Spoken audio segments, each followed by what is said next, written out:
semiótico, pero que de alguna maneira está dedicado a lingua, a linguaxe, o idioma, a fala e a todo o que hai detrás. A filoloxía é unha ciencia e o que fai que o galego sexa unha lingua. Bueno, non é só iso, pero é unha das cousas que fai que podamos decir que é un idioma cando alguén, como me pasou outro día na praia, escoitei a unha señora decir el gallego é un dialecto. Eu pensaba que isto xa non se decía, pero resulta que ainda así. Bueno, do latín... Sí, creo que non iba por aí, creo, non sei, non, porque tamén me dixen. Quedou así como, de que me estás falando? Bueno, a miña irmá é filóloga e grazas a ela é que eu teño a querencia que teño cara ao galego teño pola miña nai, os pais que mo falaron de pequeno, pero a falalo ben e a terlle un respecto máis alá de falalo, que grazas a ela. Titúlase Esos riches.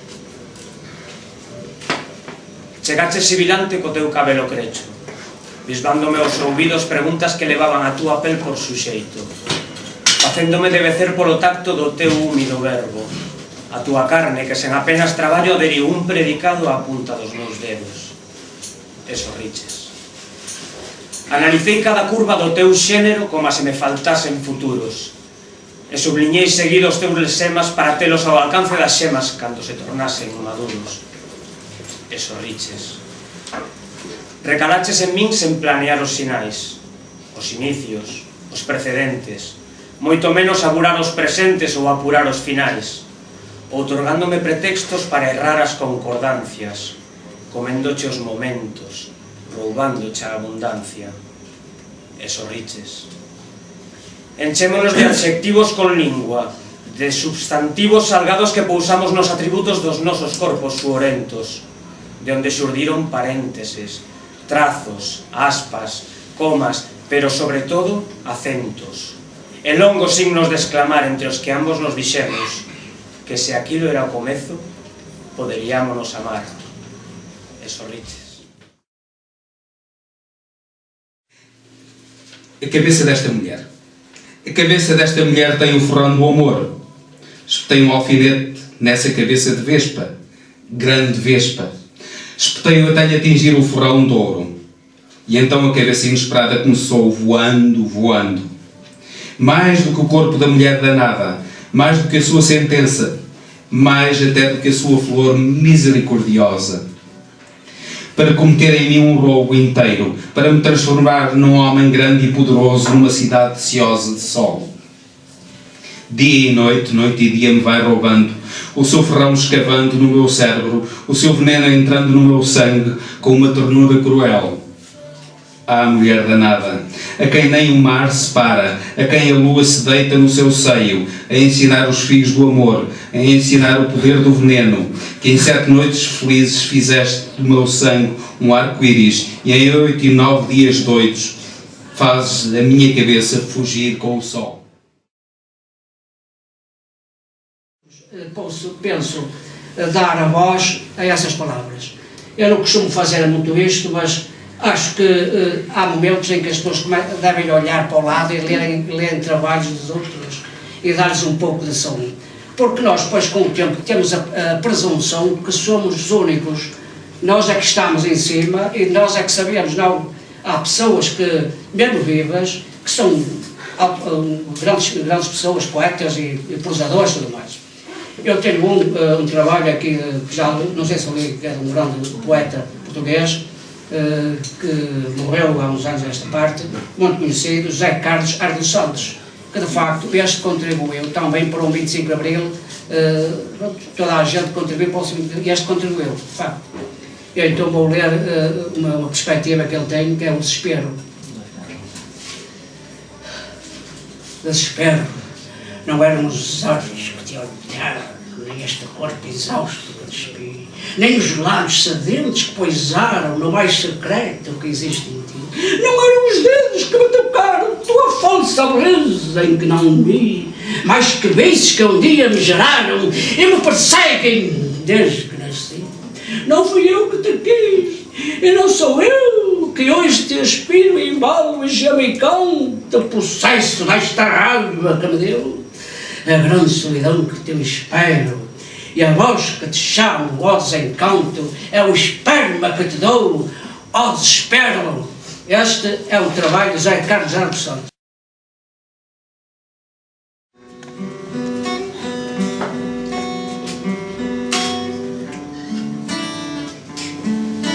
Esta noite veño aquí coa única intención de facerlle cóxegas a saudade, rompela de calquera maneira e reconstruíla despois con metáforas e silencios mortos.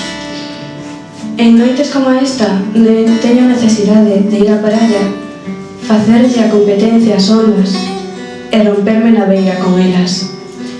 Suspiro pouco para moito que te escribo, dime a cantos suspiros estou de ti. Escribo porque é a única forma de posuirte.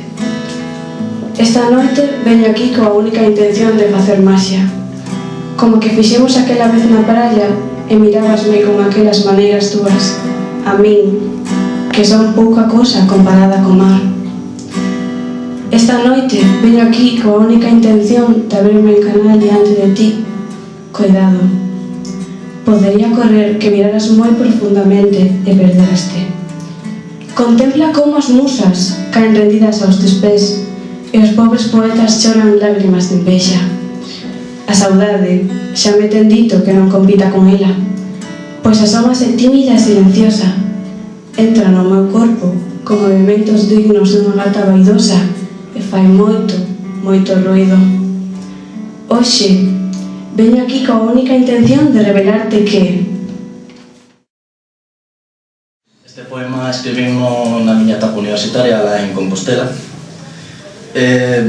basease un pouco na plaza do Obradoiro, que todos coñeceremos, supoño. Esnaquizouse a derradeira baladada nas rúas, nas pedras. A auga, podre, deslizábase entre as fendas inertes. O son fundiuse co temor dun final cedo, esperado. Só ti estabas ali, escoitando o silencio, a choiva, a badalada. A praza desfragmentábase como a memoria de ali. As pedras movíanse ao teu redor. Ti gritabas, saltabas, cholabas. E teu sangue, vermello, fervente, fundíase coas gotas, coas últimas gotas que os teus beizos probarían. Pois, boas noites e moitísimas grazas a vos. O que quero dicir simplemente é que é un privilexio para todos nós estar aquí convosco, escoitándoos. Para min sodes gigantes neste mundo. Insenuos, pequechos inocentes, que nin conta danse, que falan, que pensan, que sinten, que berran, pensando que son eles que empelezan. Pobres, nin sequera saben que son outros os que os manexan, máis grandes, xigantes, que non falan, que ditan, que non pensan, que fan, que non sinten, que tan só observan, que non berran, nin avisan, que matan. Eles manexan os fíos e os outros, que se fan chamar rebeldes ou libres, simplemente móvense, como a simples peóns dun xadrez, que é o que son, que é o que somos. Benvidos, insenuos, ao noso mundo. A dar moito máis a nota, vou ler este último, que está dedicado a Galicia. Vamos sentar. Quieto aí. A beira do que do mar descansan meus beizos salgados, na procura de morriña, dunha terna morna cautiva, que dende sempre, os días pasados, e agora máis que nunca, sinto miña. No varado dos nosos soños, onde os remansos do ceo vento xogan dos bicos amorosos da colleita do monte e do fento. Escapei como as gaivoitas do teu ar, da choiva miúda e espesa, da tua man quente da noite ferida. Escapei das raíces do meu lar, fuguei da brancura por sorpresa, mas o teu recordo volveu a vida. Sei que devoche todo e nada, o meu amor, o que eu non fito, por a tua fermosa fala de fada que acompañou como nun feitizo. Agora vamos danzar, pois, Mala casualidade, só falta o poema do Eros, non? Ahora ven un de amor, que tamén lle dedico como, creo que foi Samuel que lle dedicou a moza, non? Ou, sí, Samuel, que non está aquí, pero dedico lle igual. Chámase Amor, auga do mediodía, E vai así. Bueno, empeza como poema de Nolín, que empeza falando do tempo. E di así: o tempo, o noso peor inimigo. Eses pequenos instantes fugaces xuntos, fiéis camaradas. Ti, rosa do deserto, e eu, tuareg perdido, o israelita que abandonou a escravitude egipcia e se encamiña a un mundo de liberdade. Ti, auga do deserto, oasis serénico, eu, dou voltas de arredor túa e proba a auga do teu corpo, ti é o maná. E cantas máis voltas dou arredor túa, canto máis te amarro, te apreixo, te miro, te desexo, te quero, te amo, doume conta que nin esa auga do mediodía, nin oasis serénico, esa miña escravitude voluntaria, o meu mundo da liberdade calvisco. Ti és o meu Canaán, estou seguro de que non é un espellismo. Ti és, que máis iba a ser, o meu Canaán, a terra prometida. O meu dilema é posmoderno. Trátase de discernir diariamente entre o suicidio e a nutrición. Porque cada vez que como, sinto que as miñas forzas me van pola punta das dedas dos pés. Os meus días comezan cunha aritmética extraña: 100, 200, 300, 400 microgramos de glucemia en sangre. Rematan con saldo positivo. Despois, a noite, faise máis curta porque teño pesadelos, porque me van a amputar os dedos. Teño pesadelos horribles. E desperto outra vez a mañá e teño unha nova amante que se chama metformina. Eu que non son poeta, ou si, non veño a recitar precisamente. Vou empezar unha cousiña un pouco diferente. Primeiro de nada vou agradecer a Rosa Maisa Cruz que me deixen, que me permitan este asalto a mao reivindicativa. Neste espazo que é un espazo de entretenimento, de poesía e de arte tamén. Con un tema que ten pouco de entretenimento, ten bastante de arte e é poesía pura e dura. Porque a poesía é inconformismo e rebeldía, e senón non é poesía. O conto é que, imagino que moitas vos xa coñeceis o tema do, teredes ouvido falar do tema da Cova de Irós. E tudo o que está acontecendo alrededor deste espazo único. A Cova de Irós está situada en Tría Castela. Encerra no seu interior unha riqueza de valor incalculável. Mas esa riqueza está sendo ameazada pola avareza dunha empresa e o desleixo, ou, por que non dicirlo, mirar para outro lado, de quen ten a responsabilidade de salvaguardar o que é de todos. Estes son os gobernantes deste país en desconstrucción. Leo-vos un manifesto, un comunicado que anda rolando pola rede, e co que pretendemos, ou pretende a xente que o puxo a andar, concienciar, facer saber á xente o problema este que está a ocorrer aí. O manifesto di así: é probable que coñezas a Cova de Irós, situada en Vilavega, Tría Castela. Acolle as únicas espectaculares pinturas rupestres do noroeste peninsular, sendo o único lugar onde se pode observar a transición entre neandertais e sapiens, con restos humanos de máis de 120.000 anos. É tamén un lugar único do mundo onde se encontran restos de lumes feitos por neandertais há 118.000 anos. A Cova de Irós, de máis de 100 metros de longitude, e outras no seu entorno inmediato, encontranse nunha paraxe natural única, incluída dentro da Rede Natura 2000, e no límite da área de protección do Camiño de Santiago. Durante milenios foran conservadas polo respeito das comunidades veciñas, até a chegada da operación mineira a ceo aberto da empresa Cementos Cosmos, filial do conglomerado multinacional mineiro financiero Votorantim. Durante anos, a empresa operou de xeito ilegal, ao non ter licenza municipal, destruindo o entorno das covas e ameazando as comunidades labregas con a expulsión e a ruína económica só para lei de expropiación forzosa. Titúlase Úteros na inmensidade do universo. Somos mulleres e somos guerreiras.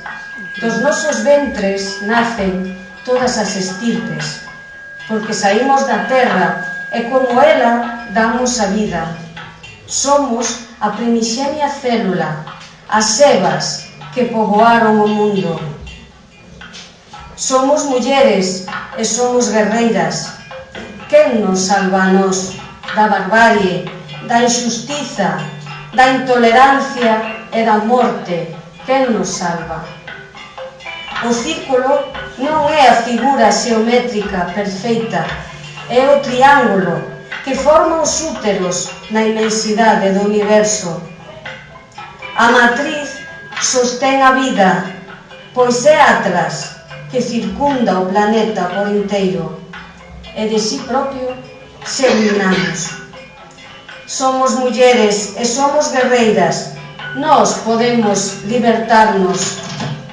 O noso sangue menstrual purifícanos e purifícavos. É o cáliz sagrado, o santo grial da humanidade. Somos nós as que temos o poder da renovación, o alfa e o omega. Por tanto, estamos fartas de tanta necedade. Avante a revolución, a desobediencia femenina, que salvará tamén aos seus povos. Somos mulleres e somos guerreiras. Xa estamos máis preto da liberación. Sí, xa estamos máis preto. Un poema que se titula O lánguido caso dunha dalia. De novo esperto co mesmo diálogo, co melodrama que tanto me aterra. Sinto os fríos beixos na miña fronte e experimento o lánguido caso dunha dalia. A disfasia acomódase na miña gorxa, febre, e inconscientemente trazo as primeiras liñas do mapa que me representa. Teño danada a xeografía, implícitas secuelas tatúanseme na pel, coa persistencia dunha praga invasora que chegou no convoi das 19:30 e teima con quedarse. Ao meu carón escoito a máis alta elite da palabra que crea a cátedra e eu, no interféis, observo a húmida corola do estraloque. Fico impávida, como unha estatua na nevoada tarde de choiva, baixo o meu paraugas riscado en gris. Os meus pés mollados sotérranse na lagumeira que me nace como unha raíz. Embaixo, ben pouca cousa hai. Uns cantos soños subsisten envolvidos en formol. Exiliados poemas de rinchos anguriados morden con carraxe o xeado pecho que os encerra. Xa hai tempo que non abro a boca para cantar. Agora só choro cara dentro. Hoxe todas as tempestades semellan estricar parágrafos inintelixíveis en riba das ruínas que se manteñen en pé, coa desgana dun que está morto. Ás veces tamén é verdade que me perdo entre as memorias. Adoito mirar cara ao bosque e transfórmeme nunha moria con sinais de peteiradas nas coxas. Cerro os ollos e ouzo, como non soño, o son dun peto entre os carballos.